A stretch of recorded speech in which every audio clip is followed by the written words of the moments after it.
imaging and AI was deployed.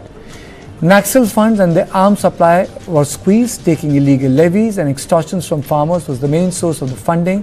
Online payment systems helped curb the outflow of money to them. To ensure Naxalites did not return to violence, development schemes were launched in the areas free of Naxal menace. Roads were built, mobile towers were set, and bank branches opened in erstwhile Red Corridor. 1,007 bank branches and 5,731 post offices and 90 of the most affected districts were opened. I'm joined by Yashovardhan Azad, former Special Director IB, MP Nathaniel, former IGP CRPF, Dr. P.K. Mishra, former ADG BSF, and subsequently I'll be joined by Ram Nivas, former DGP Chhattisgarh. Let me straight away go to Mr. Azad first. Thank you so much for all of you for joining me. Sir, your opening comments on how the Red Corridor has been reduced, sir. I think what has happened in the last 3 days is a momentous development in the area of anti-Naxalism operations.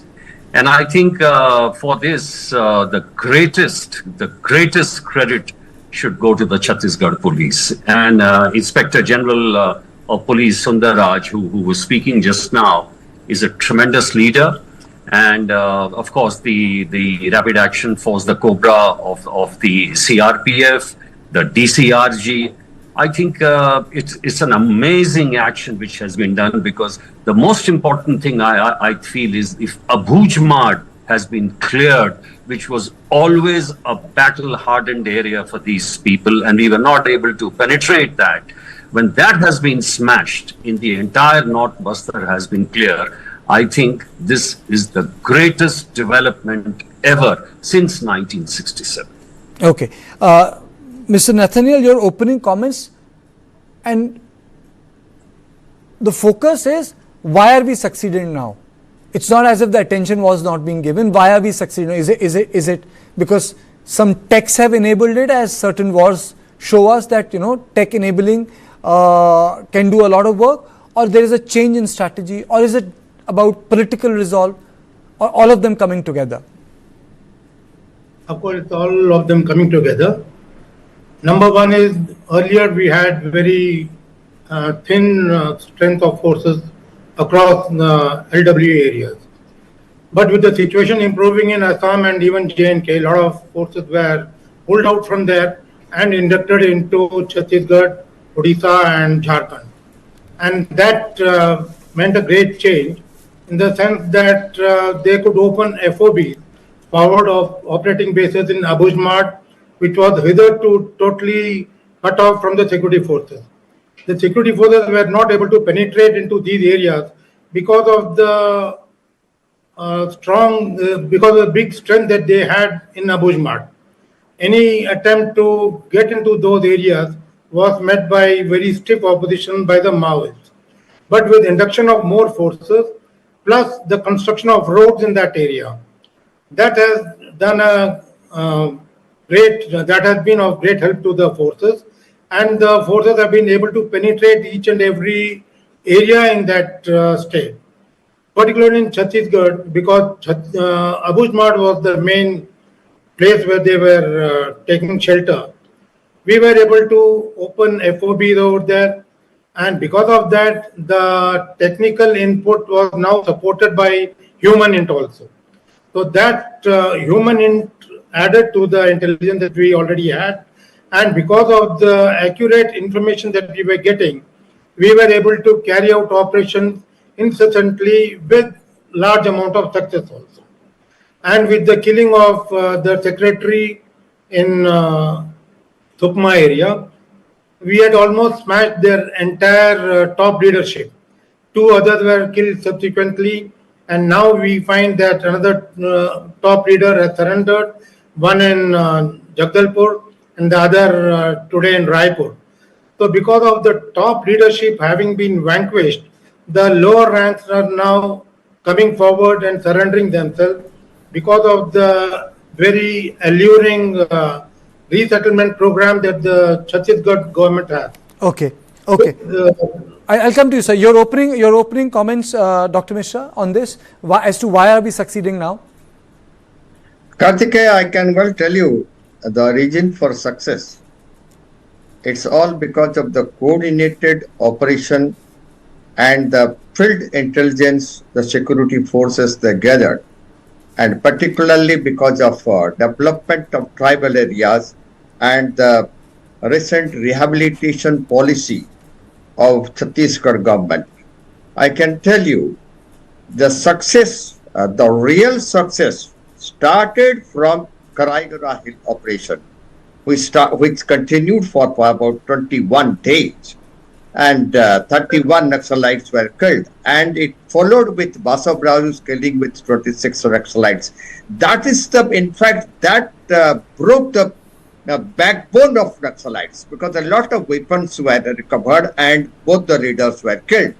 So then it started with the Venugopal's surrender in Gadchiroli with 61 Naxalites and with the lady Maoist also, and having all the 55 weapons. They were there at Gadchiroli when they surrendered. So then they came to know that it is very difficult to now face these security forces who are absolutely, they're trained how to operate in their areas.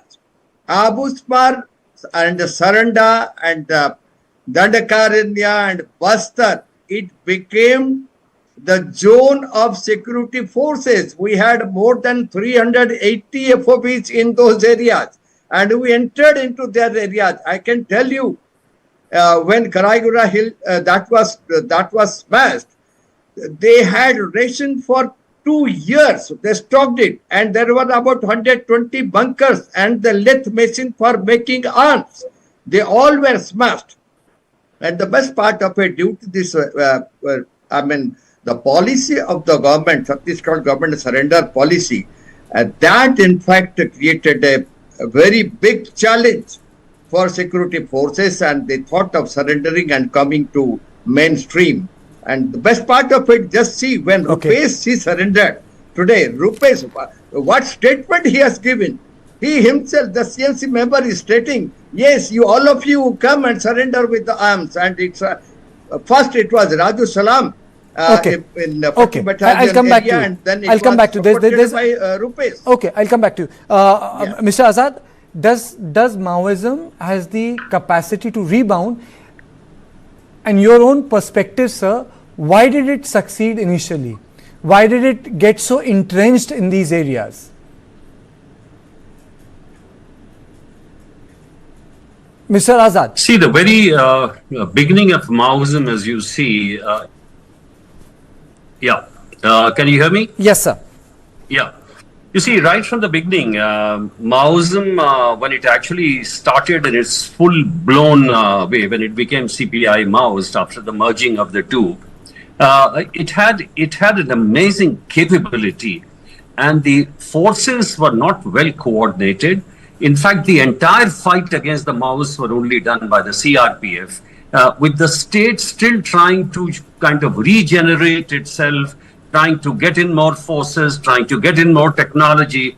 The entire brunt was faced by the CRPF. And CRPF did an amazing job in Jharkhand when they conquered that particular hill. And gradually, these were small milestones. But let me tell you, towards the end, in the last 2 years, what has been achieved at the Maoist front has never been achieved so far, because of the relentless fight and the courage of the police leaders and the policemen from the CRPF and the state forces. Yes, it's true to give the credit to the other people later, but like in Punjab, it was KPS Gill who had led the fight. In this particular case, it is entirely to the credit of the CRPF and the state police forces, which led the fight, and finally the state moved in with the kind of security support, services, rations, weekly yards, all the other kind of services, public delivery systems which have been closed. So I feel Maoism can definitely regroup. One should never say it has been wiped out or it can be wiped out. But certainly now the situation is such that it has been brought down to its knees. And the most important thing in this, Kartike, is that when the ideologues surrender, like Mishra ji mentioned, when the ideologues surrender, and incidentally, they give a call to the cadres to ring up on this particular number. It gives a tremendous handle to the security agencies to find out what exactly is the feeling amongst the cadres who are still out in the jungles. Are they absolutely desperate to surrender? Do they still have any kind of remaining strength in them? So, and the other important thing is when they surrender with AK-47 rifles, that is also very, very significant, because so far the Naxals were talking about, surrenders, but they were never surrendering with the big arms. Now when the, barrel launchers are being surrendered, it means that they are serious about it. And I think this is the chance to build upon. Okay.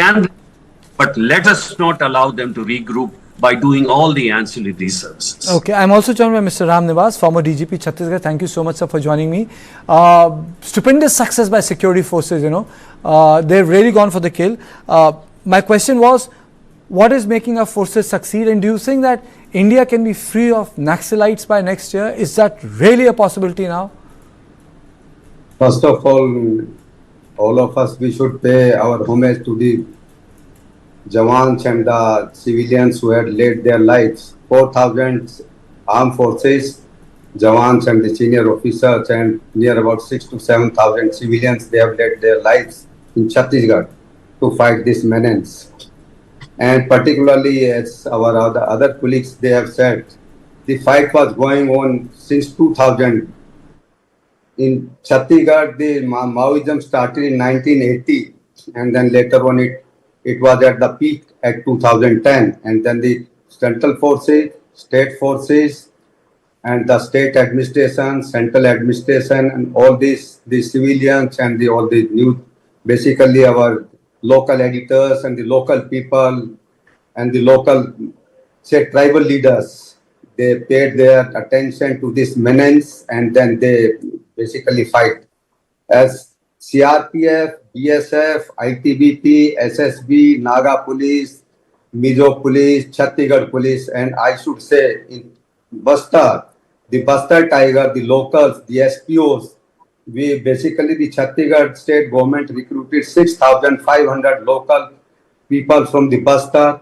That is the key for success, and that was supported by other forces, CRPF, and CRPF led their lives. Basically, they fought every battle, and they supported the state police and Chhattisgarh police. Now, only 3 districts are there. This is Sukma, Bijapur, and this Dantewada, Narayanpur, and part of Dantewada.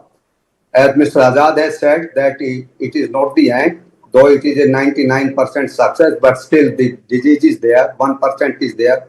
And then we have to be very careful that they may not regroup again, because it is a war of ideology. It is not a simply war of the weapons and the war of the area. It's the war of ideology.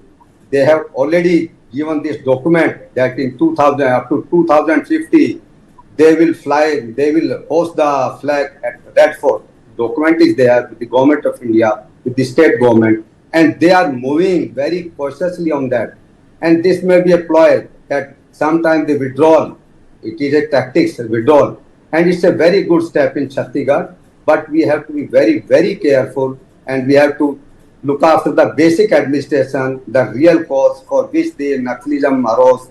And the fifth, this was the fourth type of the schedule, Naxalism in India. And we may not hope the fifth one, that is in the urban areas, in the farmers, in the basically small towns, second grade towns and 3-tier towns. We have to be very, very careful.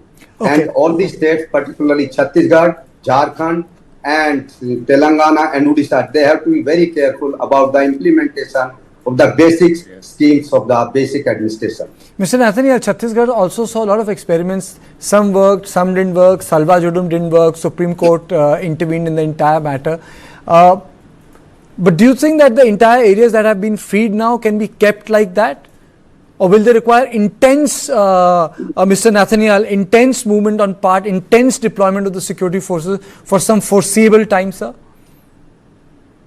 According to some information that I have received, more battalions of CRPF are being pulled out from certain places and being inducted. with the induction of these battalions now, we can be quite sure that the Naxals now they are breathing their last breath and they will not be able to survive any longer. Of course, it has to be supported by very robust intelligence input also. And with that, I am quite sure that we will be able to succeed in vanquishing Naxalism completely, not only from Chhattisgarh, but even from Jharkhand, Odisha, and Telangana, of course, is almost dead because the Greyhounds did a great job in that state, the erstwhile Andhra Pradesh.